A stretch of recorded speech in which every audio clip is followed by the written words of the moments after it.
Now, a leaky faucet can drive you crazy. Trust me, I get it. But here's the deal, it also costs you money. Now, here's what's bad about this. Most of the time when people call, it's in the middle of the night when it's really bugging them. They'll call a plumbing company and say, hey, I need you to come fix this. Well, now you're gonna deal with an emergency plumbing fee. That can be even more of a problem. So what I'm gonna do today, I'm gonna show you a leaky faucet and these 6 steps to go through to where you can actually fix this problem yourself. So the first step, to be honest, is you've got to get some tools together.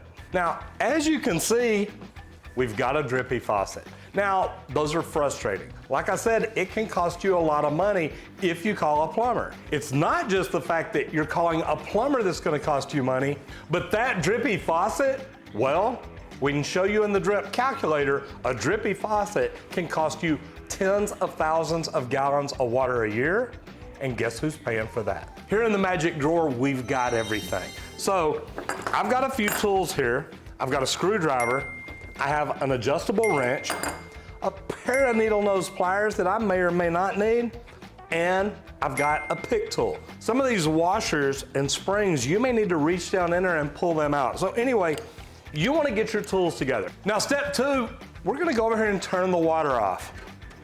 So I'm gonna need to set my tools down, so I'm gonna find a rag where I can set it down and lay my tools down and protect either my counter or, if I'm a plumber, the customer's counter. So let's step over here and get started. We're gonna reach up under here and turn off the angle stop. Now, right now, we don't know if it's hot or cold.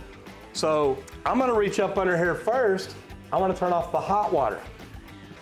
And I'm gonna watch it for a minute, and the faucet has not stopped dripping.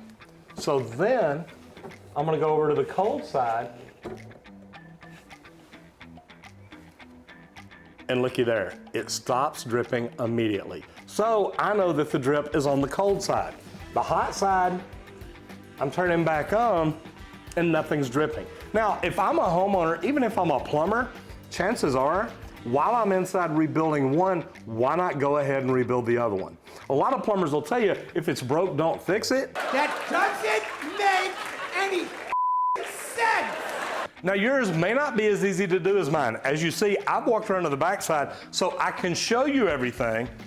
First thing that I want to do is get a screwdriver out, and I'm going to take my handles off. Now, I'm going to go ahead and just do the cold side right now, and hopefully you can get it in the screw.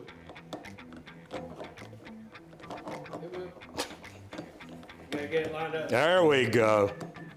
So I've unscrewed it. So what I'm gonna do is I'm gonna set the handle aside. Again, I'm probably gonna set it over here on my rag, just so I don't ever wanna scratch up the stainless steel, a countertop. I don't wanna put it somewhere where maybe I could pick it up and then I drop it and chip the countertop. So I've got it unscrewed. I've got it removed now. Step number 4, first thing I wanna do is make sure the packing nut is tight. It could have loosened up, you never know, and that could be loosening up where the cartridge isn't sitting down on the spring and washer. So what I'm gonna do at this point is take an adjustable wrench, and I'm gonna put it on, I don't wanna squeeze it too tight, but I wanna be on there tight enough that it's not gonna slip, and then I'm gonna loosen it up. Now, I try not to use an adjustable wrench on there unless I really have to. Sometimes I'll use a strap wrench, but I've opened this up. Now, if I were rebuilding the hot side, I would have opened the pressure first. The reason being, I would want any water out of it. So as you see, we had water come out. Now, it's quit dripping, so I know there's not a lot of water in there, but when I open this, any pressure in there had already dripped out. Again, check your packing nut, everything's okay, loosen it, remove it, and set it to the side. All right, so now I'm gonna grab this cartridge. Now, you see the way the water came up? I know that there's water still in there. I could have had a rag up around it. I could have caught all that, but I wanted to show you, I wanted you to see what happened. So when I pull this cartridge out, you wanna look at the bottom of this. What does your stainless steel look like? Is it good? Is it clean? And some of these may have ceramic pieces inside, not stainless steel. But I look at this, I don't see any scratches on it. To be honest, it looks brand new because it is. But that's not what you're dealing with at home. So I'm gonna set the cartridge to the side. Now looking down in here, I can see that I have a round rubber washer, and me being a plumber, I know that underneath it, that's where the spring is. So as I told you, I've got a little pick here. The reason being, that little rubber washer down in there, it's about finger deep, and it's down inside of a hole with the spring holding it up. So I'm gonna reach in here with the pick and pick it and pull it out. And you wanna be real careful that you don't push it to leverage. You don't wanna scratch the inside of the brass. So what I've pulled out here are the spring and the washer. At this point, really, this is all you're having to change unless you need a new cartridge. So right here, everything looks good. So now what I would do is I would replace everything. So let's say, okay, we got a new spring and a new washer. Now it's time for step 5 to reassemble everything. Now one thing on these springs, look and see if it's smaller on one end than it is the other. The larger end really doesn't go in the washer very good, but I have seen plumbers try to force it in there and then put it back together. You're gonna run into a problem if you do. So this one actually is tapered on one end. The tapered end goes inside of the washer. So what I'm gonna do is I'm gonna actually put it on my pick tool, hold it up because I wanna line up right where it goes in. And once I get it right where I want it, now I can stick my finger in there to help get it all down inside there. Now, when I put it in, I like to just push up and down. Is that washer moving just a little bit? Now, one thing that I would also do out in the field, I would probably put just a little bit of heat-proof grease in there. You don't have to. Some plumbers do, some plumbers don't. I know what I'm dealing here with, so I'm not really worried about it. But everything here feels good. The washer's moving. I can reach around the edge of it. I know it's down in the hole like it's supposed to be. Okay, so now for my cartridge. If you look at your cartridge, you've got a notch on here. And if you look at your faucet, you've got notches there. Now, I really don't remember which way it was when I took it off. I've got notches on both sides, so it could go either way. So what I'm gonna do is I'm gonna look at my handle, and I see the flat side is on the handle side. Well, the handle side turns out, so I know that I want the flat side of the washer facing out also. Now, another way to tell is the holes are over here. If I turn this handle, it moves those holes over towards where my washer is. So I know that's gonna let the water flow through it. The only place that washer can be and not let water in is over on this big side where the stainless steel is. So I wanna make sure I've got it lined up, and we're gonna go in nice and straight. Again, I could put heat-proof grease on this O-ring just to give it a little lubricant to seal it up and make it slide in really good. Okay, so everything feels real good right there.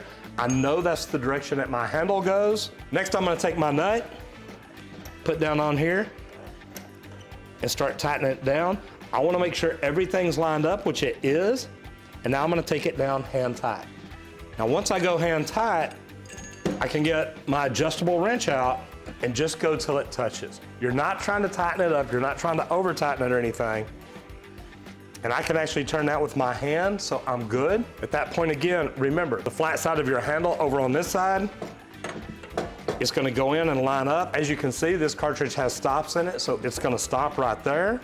I take my cap, always look at it. Are they marked hot and cold? If so, they go on a certain side and they face a certain direction. That was really easy to do, and this is something, as a homeowner, as long as you remember to turn the water off, you can't really make a mess.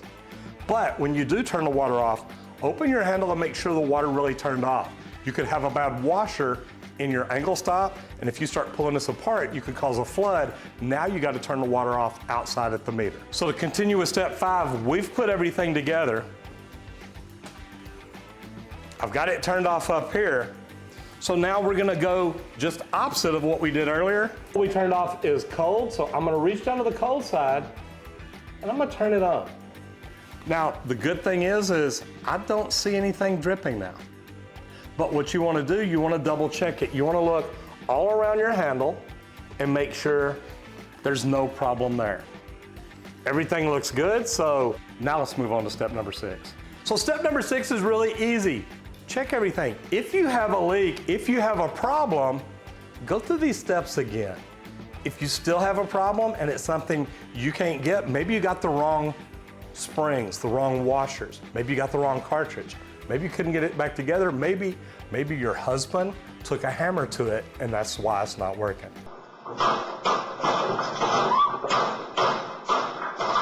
Anyway, if you can't do this, you may need to call a plumber, but hopefully this is something you can take care of all by yourself. If you like this video, you're definitely gonna love that one.